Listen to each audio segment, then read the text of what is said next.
Welcome to the Halo Forge epidemic. This is Psychoduck, and today I'm here with a design talk video covering spawning. Now, this is a difficult topic to cover, and there is a lot to talk about. I'm going to try to focus on the sort of things that I think are important if you're setting a map up for capture the flag objective play, because in general you can really sort of intuitively build other types of spawn systems off of this sort of system with ease, and I think that this is sort of the core fundamental way to think about this sort of thing, and hopefully this will help you if you're making a map for the contest. There's a lot to cover here. I'm not going to get to everything. Also, you should know that there are a lot of differing opinions on how to set some of this stuff up. There's not a single right way to do it. I know different people have different methods of doing this sort of thing. What follows is really sort of my method. It's proven this is how I set maps up when I'm prepping them for matchmaking, for example. You know, this is a proven method, but it's not the only one. It's not the only way to do it. If you've been doing things a little differently and it's worked for you in the past, then by all means continue to do so. But hopefully this will have some useful nuggets in it for anyone. So the first thing I want to talk about is the sort of basic stuff in terms of how to place individual respawn points and how to orient them. This is really basic stuff, but it is an area which I see a lot of people make mistakes in. So really, placement of spawn points is a fairly intuitive process, because at any point you should be able to ask yourself, would I want to respawn here in the middle of a game with enemy players on the map? And if the answer is no, obviously you have a problem. But there are a few things to look at when you're placing a respawn point. First of all, you need to think about how players are going to react to spawning there.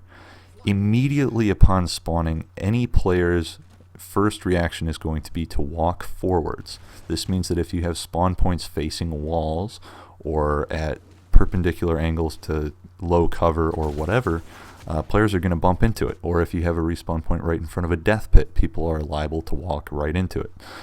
So in general, when you place a respawn point, stand on it, look the direction the spawn point is facing, and just walk forwards. And, you know, put yourself in the shoes of the player respawning there and think about that. Players need to immediately recognize where they are on a map upon spawning. So if you have a spawn point that's buried in some back alley somewhere that's, you know, you can't see any recognizable landmark or anything, players are going to spawn there and they're not going to know where they are, and it's going to be confusing and unintuitive. So you need to think about all that, and again, really just placing yourself in the shoes of the player spawning there is the best way to start. Having the spawn points oriented in such a fashion where they are pointing inwards towards important locations on the map is important.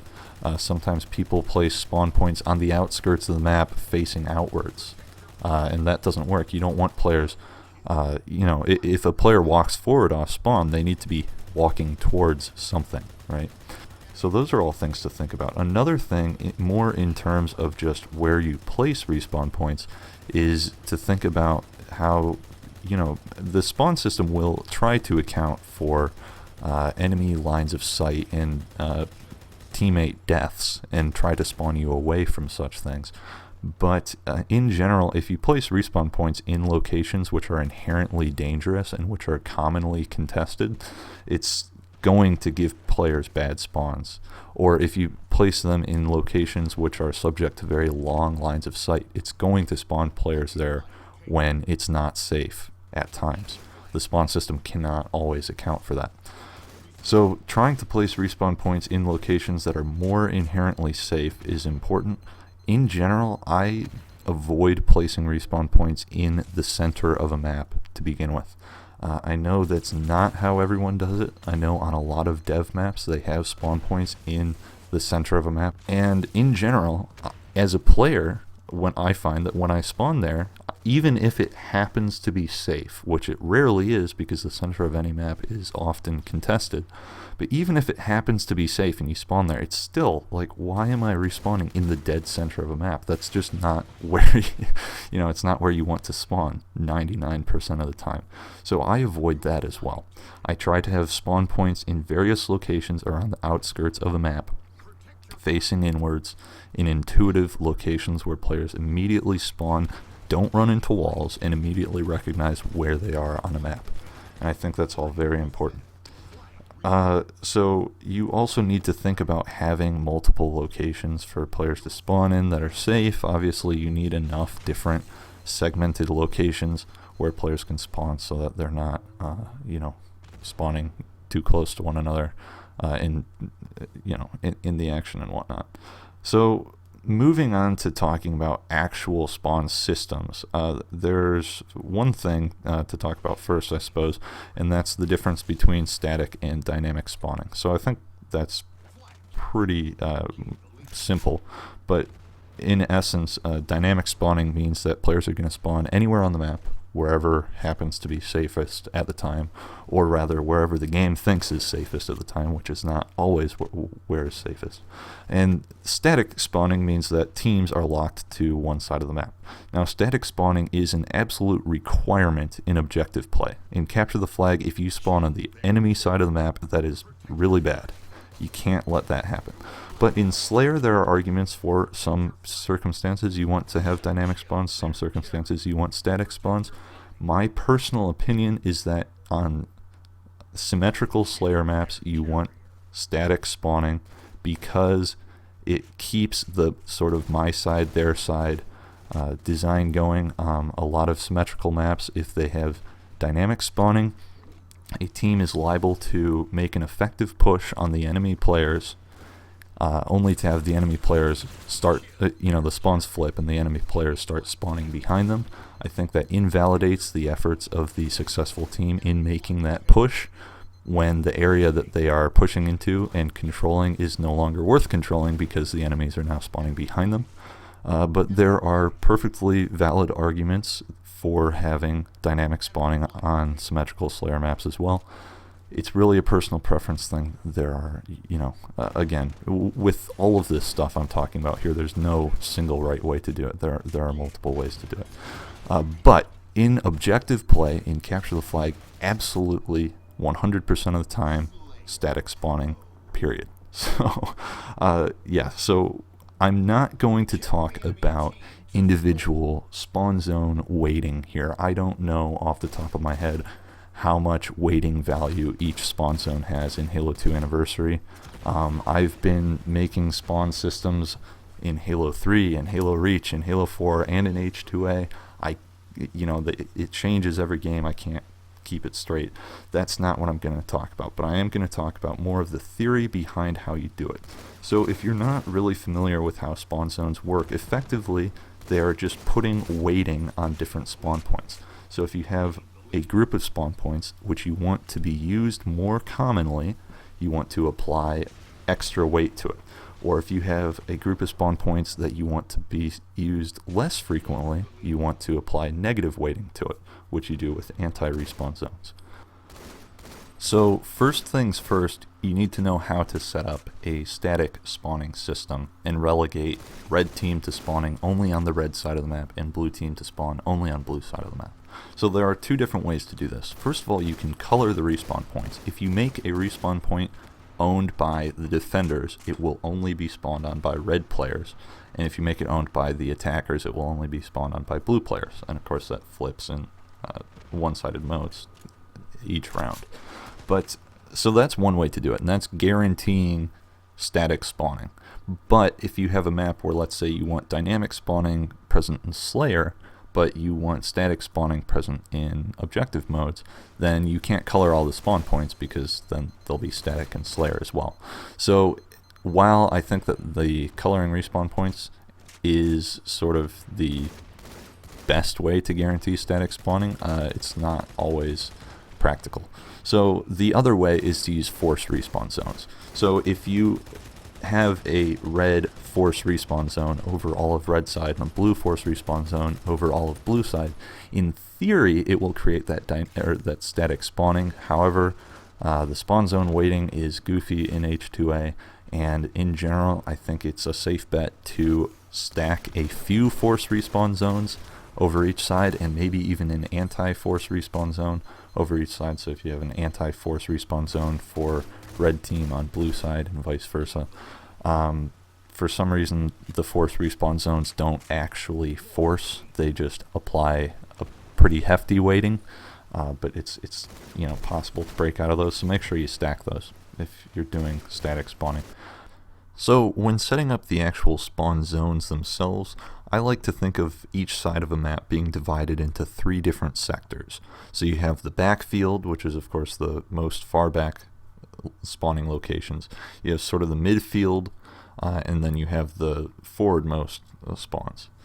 And the midfield ideally is going to kind of encompass spawning in the base. Ideally, like I talked about in the one flag CTF video, your base and your flags in there are not quite going to be at the very back of your map, and you're going to have some backfield spawning behind them.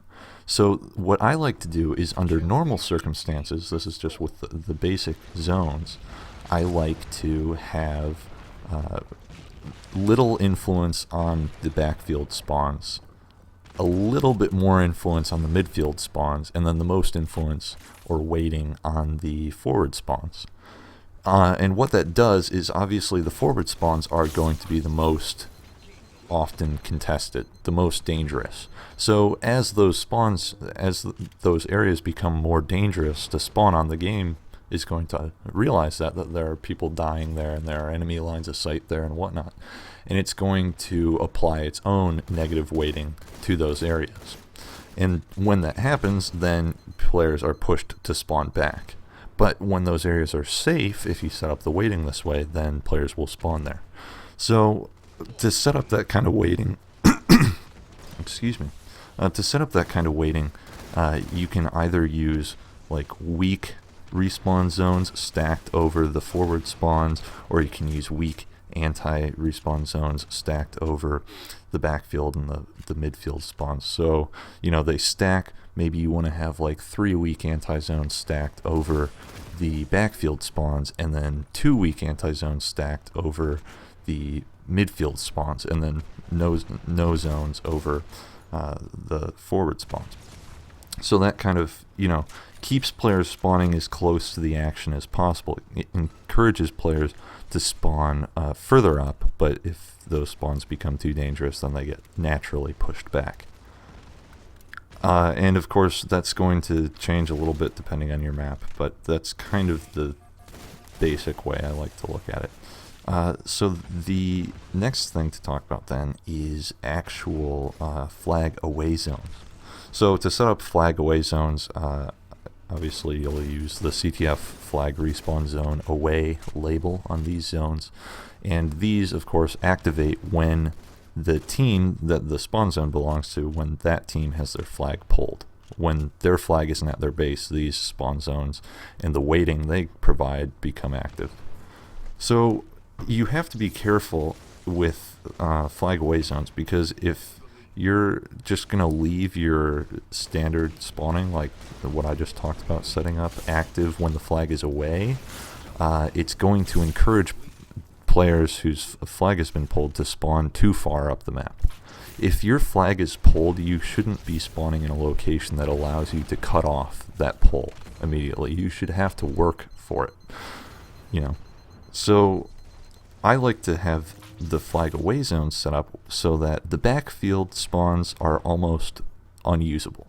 There's, maybe you put a full anti-respawn zone over those, which of course, in addition to the already, if you say have 3 stacked anti-weak zones over there, you have a ton of negative weighting there. Players are not going to spawn there, because if players are spawning there, they're spawning too far back to really catch up with the flagpole, and they have no chance of cutting them off. You also want to place some pretty hefty negative weighting on the most forward spawns, because like I said, you don't want them spawning in a location when their flag is pulled to just cut off that pull without having to work for it. And then you want the most weighting sort of in the middle, in the midfield spawn area. So you might apply some positive weighting there with your with your flag away zones. So that just really sort of flips the way the whole spawn system works when your flag is away, and it gives you opportunity to work to get your flag back without just handing it to you, and also without screwing you into spawning so far away that you can never catch up. So those are kind of the main things I like to think about when I'm setting up spawns for flag on a map. They change per map, like I said, and the way you think about your backfield spawning versus your forward spawning, your midfield spawning is going to change on any given map. But hopefully thinking about it like that kind of helps you guys out. Just fiddling around with the weighting is half the battle. Sometimes you might need to just test your map and watch and see if a certain group of spawn points is being used too much, because sometimes that just happens. You might want to apply some weak negative weighting there, just do that sort of thing. A lot of it is trial and error, but hopefully this theory kind of gets you guys pointed in the right direction at least. So yeah, hopefully this helps. And if you're working on a map for the contest, hopefully you can apply some of this. And if you're trying to use this outside of flag, I think a lot of this is still a good way to think about it, not the flag away spawns so much, but the rest of it. So hopefully you guys enjoy this and find it helpful. Good luck if you are participating in the contest. This has been Psychoduck with the Halo Forge Epidemic. I'll talk to you guys next time. Thanks for watching.